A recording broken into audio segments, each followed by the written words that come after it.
اگه فقط 5 کلمه بلد باشی میتونی بیشتر کارهای روزمره‌تو به انگلیسی بگی؟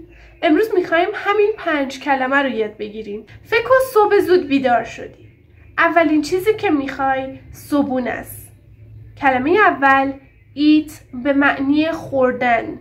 برای مثال I eat breakfast every morning. من هر روز صبحونه میخورم. یا حتی ساده تر I eat an apple. من یه سیب میخورم.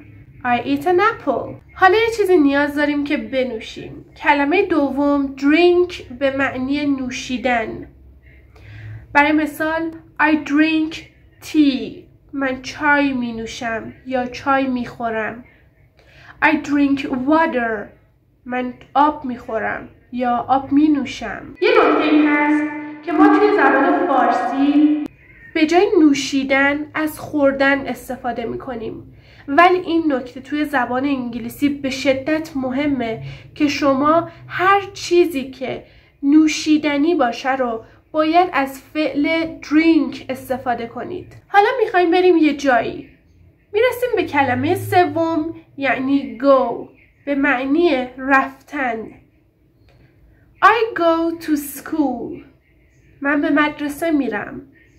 I go to the park. من به پارک میرم. حالا میخوایم یکم درس بخونیم و مطالعه داشته باشیم.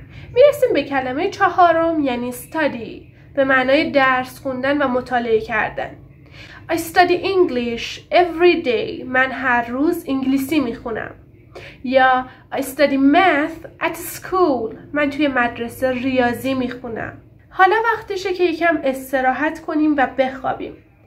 کلمه آخر sleep به معنای خوابیدن. برای مثال I sleep at night. من شبها میخوابم. یا I sleep in the afternoon.